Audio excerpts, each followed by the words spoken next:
Teleaula Natal.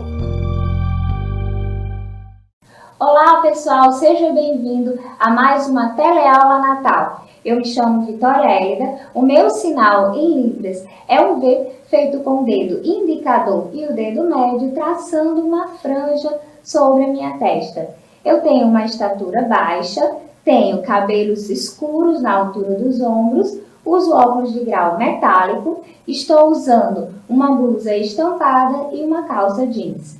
E hoje vocês terão comigo mais uma aula de ciências.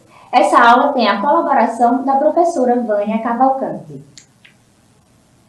Qual é o assunto de hoje? Nós vamos estudar sobre funções químicas inorgânicas, a caracterização e as propriedades dos ácidos e das bases. Nós já estamos na semana 8 de aula, tá? E hoje vocês terão a teleaula de número 18. E o que você vai aprender nesta aula?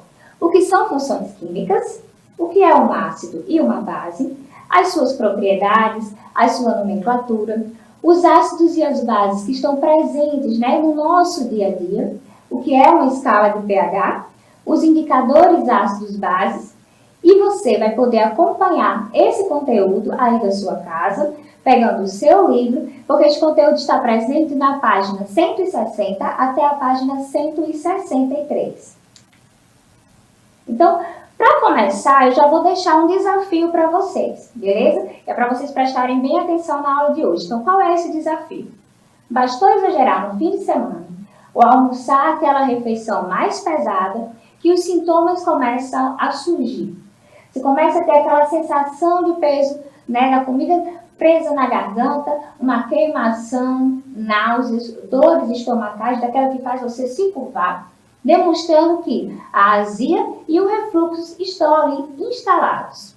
Nesse momento, tudo que você deseja é recorrer àqueles famosos pozinhos ou aquelas pastilhas tão mágicas, conhecidas como antiácidos. Você sabe como eles agem em nosso estômago e por que eles aliviam a sensação de queimação? Vocês vão saber até o final dessa aula. Então, primeiramente, vamos dar uma relembrada. A gente está continuando aqui com as aulas sobre química, Vocês já viram a tabela periódica, já aprenderam o que é um átomo, já sabem quais são as estruturas que existem dentro desse átomo, que esses átomos podem formar alguns elementos através de uniões de átomos e que esses elementos, quando se reúnem, formam substâncias. E essas substâncias, quando apresentam propriedades químicas semelhantes, recebem o nome de funções químicas. E quais são as 4 funções químicas conhecidas? Os ácidos, as bases, os óxidos e os sais. Então, essas são as 4 funções químicas que nós vamos aprender nesta aula de hoje e na próxima aula. Primeira função, os ácidos. Segundo Arrhenius, que foi um químico sueco, e que estudou bastante sobre as funções químicas, os ácidos são substâncias capazes de se ionizarem. O que significa ionização? Vamos dar uma pausa e relembrar um pouco do que é ionização. Ionização é a formação de íons a partir da quebra de ligações entre moléculas. Então, vocês aprenderam nas aulas anteriores que as moléculas elas se unem por ligações, certo? E quando essa quebra é feita, certo? Nós temos uma ionização, que acontece quando os átomos vão ganhar ou perder elétrons. Quando eles ganham elétrons, eles vão ficar o quê? Mais negativos. Vamos lembrar também um pouco disso. Carga do próton, positiva. Carga do elétron, negativa. Então, se o átomo ganhar elétron, ele vai ficar mais negativo. Então, ele vai se formar um íon ânion. Porém, se ele perde elétron, ele fica mais positivo, que é chamado de íon cátion, tá? Então, vamos voltar para o conceito dos ácidos. Os ácidos são substâncias capazes de se ionizarem quando são dissolvidas em água, liberando o íon cátion, H+, que é o hidrogênio, que vocês também aprenderam na tabela periódica, e liberando também um ânion, tá? Vocês têm aí na tela um exemplo que é o ácido clorídrico. Quando o ácido clorídrico entra em uma solução aquosa, entra em contato com a água, tá? Ele vai se ionizar, produzindo o hidróxido, né? Desculpa, o hidrogênio, que é o íon H+, e o cloro, que é o íon ânion, que é o íon negativo, certo? Então, se ionizou. E essas são as principais características, né, de uma substância ácida, ok? Então, quais são as propriedades do ácido, né, dos ácidos? Eles apresentam boa condutividade elétrica quando estão ionizados em água. A segunda propriedade, eles mudam de cor quando entram em contato com indicadores. Vocês vão lembrar da aula que nós tivemos, né, da aula prática, sobre os indicadores ácidos bases, que quando o ácido entrou em contato com o indicador, ele sofreu uma mudança de cor. Eles apresentam um sabor azedo, tá? E eles podem ser tóxicos e corrosivos. Então, por isso que os ácidos, é importante que você conheça bem qual é as suas substâncias ali presentes, para que não tenha um manuseio errado e acabe causando queimaduras na pele. Nós temos aí um exemplo, né? Uma imagem que temos alguns limões, né, na cor verde, alguns inteiros, outros partidos ao meio e duas folhinhas verdes, tá? Que nos traz aí um exemplo do que é uma substância ácida. Alguns outros exemplos são o ácido clorídrico, tá? Presente no nosso estômago, o ácido sulfúrico, que tem como fórmula H2SO4, e o ácido nítrico, que tem como fórmula HNO3. E aí você vai me perguntar, o que significa esse HCl, H2SO4, HNO3, tá?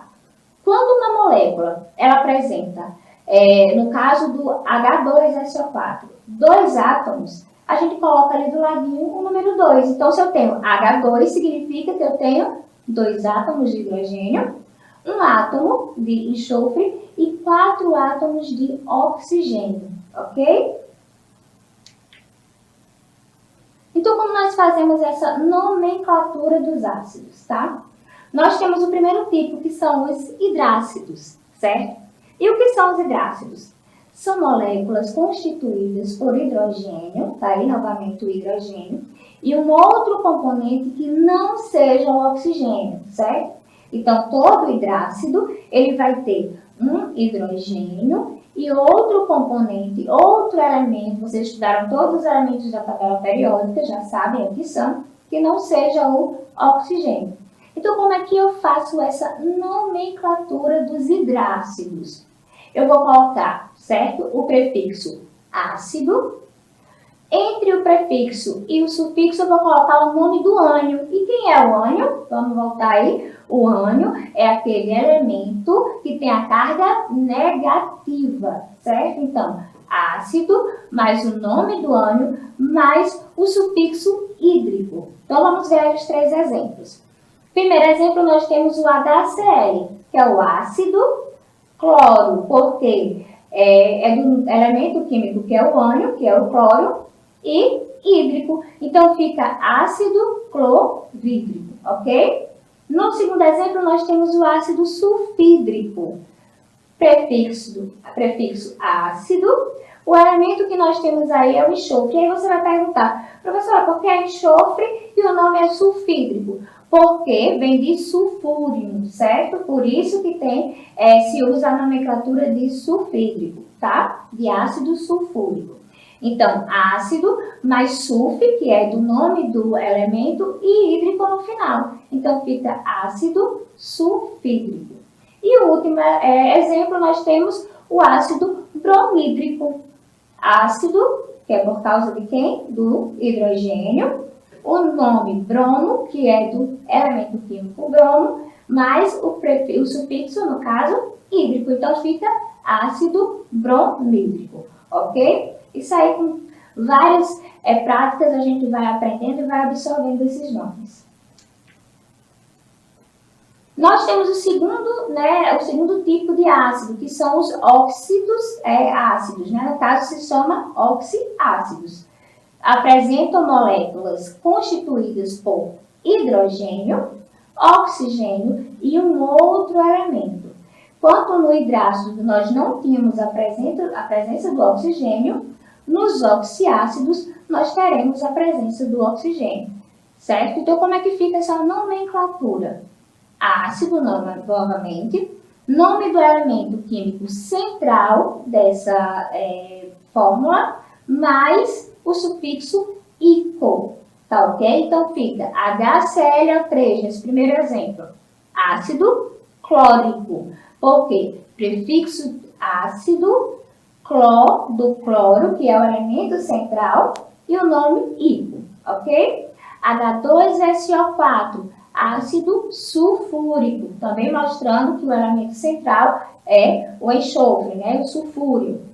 H3PO4, ácido fosfórico, porque o elemento central é o fósforo, representado ali pela letra P.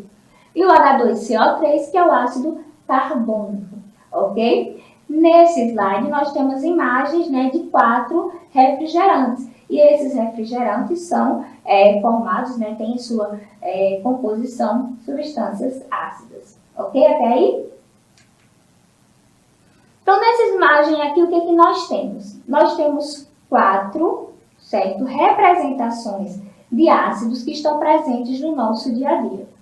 Na primeira imagem, nós temos o ácido cítrico, tá? Representado pelo limão, certo? Da cor verde também, que está aí partidinho no meio, né? Que é muito comum no nosso dia a dia, todo mundo conhece os limões. Ao lado dele, nós temos o ácido acético. E qual é a imagem que vocês estão vendo aí de algo que é tão comum no nosso dia a dia, que a gente usa constantemente? O vinagre, certo? Embaixo do vinagre, nós temos o ácido sulfúrico. E esse ácido sulfúrico, ele é utilizado na produção de baterias, certo? De automóveis. E ao lado do ácido sulfúrico, nós temos a imagem de um estômago. E dentro desse estômago, nós temos a substância, né, que é o ácido clorídrico, que compõe lá, que está presente no nosso estômago. E para que esse ácido clorídrico está presente no nosso estômago? Para facilitar o processo de digestão, tá? Então, quando você passa muito tempo sem se alimentar, a quantidade desse ácido ela aumenta no seu estômago. Isso não é bom, porque pode causar aquelas queimações, certo? Pode gerar problemas, né, de úlceras, azias. Então, tem que ter muito cuidado com a questão de tempo de alimentação para que não aumente a quantidade, né, desse ácido que nós temos presente no nosso estômago. Terminadas as bases, né, vamos lembrar que os ácidos, eles são elementos, beleza, que apresentam em sua composição o íon cátion hidrogênio. Então, a gente chega agora nas bases, beleza? E o que são as bases? É toda substância que em solução aquosa se dissocia ionicamente, liberando o iônio OH, que é a hidroxila. Então, pausa aí, vamos lembrar uma coisa. Os ácidos, eles se ionizam. As bases, elas se dissociam, ok? Então, quando eu digo que um ácido ele se ioniza, a molécula dele vai ser quebrada e vai liberar os íons. As bases, elas vão se dissociar ionicamente e vai liberar quem? O ânion hidroxila, o OH-. Nós temos aí um exemplo, certo, dessa quebra, né, dessa dissociação. Nós temos o NaOH, que é o hidróxido de sódio, certo? Esse hidróxido de sódio, quando está presente em água, certo? Ou seja, na solução aquosa, ele vai se dissociar, liberando o NH+, que é um cátion, e o OH-, que é a hidroxila, que é um ânion. Nesse slide, vocês têm aí uma imagem, certo? De barras de sabão, várias barras de sabão de produção artesanal, beleza? Então, o que a gente tem aí?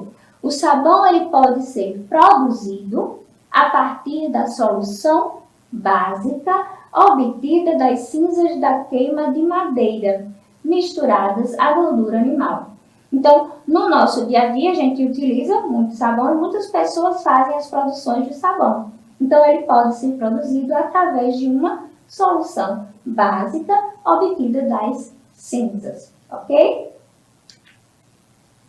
Então, quais são as propriedades das bases? Né? Nós já aprendemos as propriedades dos ácidos e agora vamos para as propriedades das bases, tá?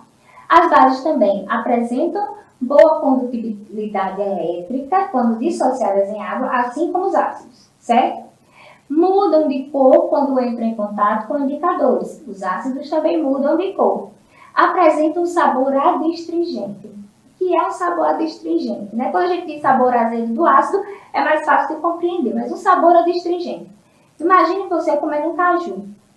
O caju ele tem esse gosto adstringente, aquela coisa meio rançosa, né? A nossa boca. Então, isso é um sabor adstringente. A banana também tem um sabor adstringente, mas ela não é, né, uma base. Também podem ser tóxicas e corrosivas, como o hidróxido de sódio, que é mais conhecido como soda cáustica, que é muito utilizado para desentupir, né, pias. Beleza? Então, as bases, elas apresentam essas propriedades aí, ok? E não se engane que somente os ácidos são corrosivos, tá? Lembrem disso, que as bases fortes também podem causar alguns danos aí também à nossa pele. Nós temos nesse slide 4 imagens, tá? Em cima nós temos a imagem de um pote na cor branca e dentro dele nós temos pedacinhos de uma base que é chamada de hidróxido de magnésio. Ao lado dela nós temos uns cajus, tá? E aí eu acabei de dar o exemplo do sabor adstringente. O caqui amarelo logo embaixo e bananas, ok? Então alguns exemplos de bases. Hidróxido de magnésio, tá? Que tem como fórmula MgOH2, e aí vocês já aprenderam que esse 2 significa que nós temos duas moléculas, né, 2 átomos de hidroxila. O hidróxido de sódio, NaOH, e o hidróxido de amônio, NH4OH. Esse 4 significa que eu tenho 4 átomos, né, de hidrogênio, beleza? Então, como é que acontece, né? Como é que eu posso formar a nomenclatura das bases, certo? Eu vou usar o prefixo hidróxido de mais o nome do elemento. Olha como é simples. Então, vamos ver o primeiro exemplo. NaOH. OH nós já sabemos que é uma hidroxila, tá? Então, hidróxido de sódio. E esse sódio vem de quem? Do Na, que é o elemento, né, que está ali presente antes da hidroxila. O MgOH2, hidróxido de magnésio, certo? E o CaOH2, que é o hidróxido de cálcio. Então, você vai ver quem é o elemento antes da hidroxila, colocar o nome hidróxido de e colocar o nome desse elemento. Bem simples também. E como são as bases do nosso dia a dia, né? Quais são essas bases que nós temos contato em nosso dia a dia? Primeiro, a cal hidratada, que tem como fórmula CaOH2, que é muito usada, gente, para dar aquela liga na argamassa, né, da construção civil que nós utilizamos em casa e também nas pinturas de paredes, tá? O hidróxido de sódio, que tem como fórmula NaOH, que é a soda cáustica utilizada para a limpeza de materiais, no desentupimento de canos e largamente empregado na indústria, certo, gente? Não esqueçam. O hidróxido de sódio é tóxico e é corrosivo, beleza? E é usado na indústria para preparar sabão e outros compostos. Outros exemplos de bases no nosso dia a dia, nós temos aí 3 imagens, né, na base do slide. Na primeira imagem, nós temos uma garrafinha azul, certo? Saindo dela, né, sendo derramada dela o líquido da cor branca, que é o hidróxido de magnésio. No meio, nós temos o hidróxido de amônio, na formulazinha de pó. E, mais uma vez, a imagem da banana, do caju e do caqui. Então, esses exemplos que temos aí. O hidróxido de amônio, que tem como fórmula NH4OH, que é o componente de vários produtos de limpeza vendidos no comércio. Ele é tóxico e irritante aos nossos olhos, certo? Então, o cheiro dele é bem forte, pode irritar os nossos olhos. O hidróxido de magnésio, MgOH2, que é presente no leite de magnésia, utilizado para combater a acidez estomacal. E aí a gente já dá uma paradinha para lembrar, né? Já vamos começando aí a lembrar do nosso desafio que eu passei no início da aula, beleza?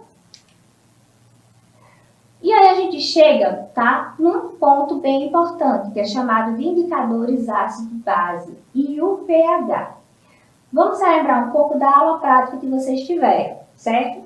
Eu coloquei na aula prática algumas substâncias, certo? E adicionei nelas um suco de repolho roxo. Vocês estão lembrados dessa aula? E aí, quando nós colocamos esse suco de repolho roxo, aquelas substâncias, né? O álcool, o bicarbonato de sódio, o alvejante, eles mudaram de cor. Por que que isso acontece? Porque existe, tá, um grupo de substâncias que vai assumir diferentes colorações em função do meio em que se encontra. Se esse meio for ácido ou básico, essa substância ela vai alterar a sua cor, certo? E como são o nome dessas substâncias? Indicadores ácidos básicos, ok? Há uma escala numérica chamada potencial hidrogeniônico, que nós conhecemos como pH, que ele vai de valores de 0 até 14. E esses valores vão indicar se o meio é ácido, básico ou neutro, tá? Essa escala de pH indica a concentração de íons H+, presentes em uma solução. Então, se tem muito íon H+, é mais ácida. Se vai diminuindo, vai para o lado lá da base, ok? Vamos ver isso direitinho nessa imagem. Vocês estão vendo aí no centro da tela, tá? Um quadro onde tem escrito escala de pH.